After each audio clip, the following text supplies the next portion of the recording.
एक समय की बात है। घने जंगल के पास बिरजू नाम का एक गरीब लकड़हारा रहता था। एक दिन वो लकड़ी काटने गया तो उसे एक चमकती हुई चीज दिखाई दी। पास जाकर देखा तो एक सुनहरी चिड़िया जाल में फंसी थी।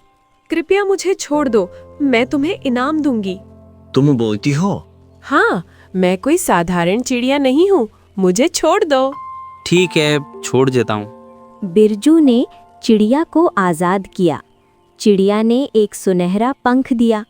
ये लो, जब भी जरूरत पड़े इस पंख को हिलाना, मैं आ जाऊंगी।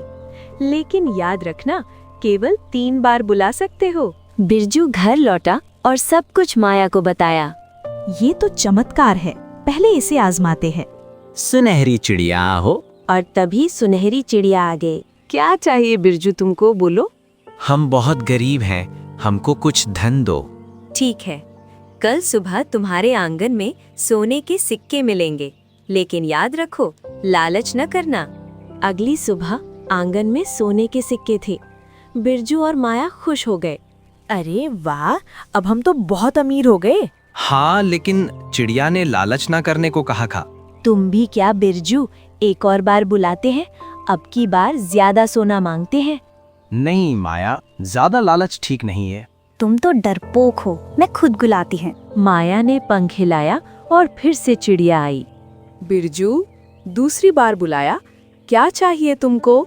हमें एक बड़ा सा महल चाहिए ताकि हम लोग उसमें अच्छे से रह सकें। तुम लालच कर रही हो, लेकिन ठीक है, कल सुबह तक महल तैयार होगा। अगली सुबह एक भव्य महल खड़ा था। बिरजू राजा जैसे रहने लगा, लेकिन उसे डर लगता था। माया, अब बस करो, तीसरी बार मत बुलाना। तुम उसकी चिंता मत करो, मुझे अच्छे से पता है क्या करना है। लेकिन खबर राजा विक्रमादित्य तक पहुंच गई। ये गरीब लकड़हारा अचानक इतना अमीर कैसे हो गया? जांच करो। राजा के सिपाही बिरजू को दरबार में ले आए। बताओ बिरजू, तुम्हारे पास इतना धन कहाँ से आया? महाराज, एक जादुई चिड़िया ने दिया है। मुझे झूठ मत बोलो बिरजू, सच सच बताओ। महाराज सच बोल रहे हैं, एक सुनहरी चिड़िया है। तो उस चिड़िया को बुलाओ, मैं देखना चाहता हूँ। महाराज, केवल एक बार और बुला सकते हैं। तो बुलाओ, नहीं तो तुम्हें सजा होगी बिरजू। मजबूर होकर बिरजू ने तीसरी बार पंख हिलाया। तीसरी और आखिरी बार बुलाया। क्या चाहिए बिरजू? तुम कौन हो? मैं लक्ष्मी हूँ, धन की देवी।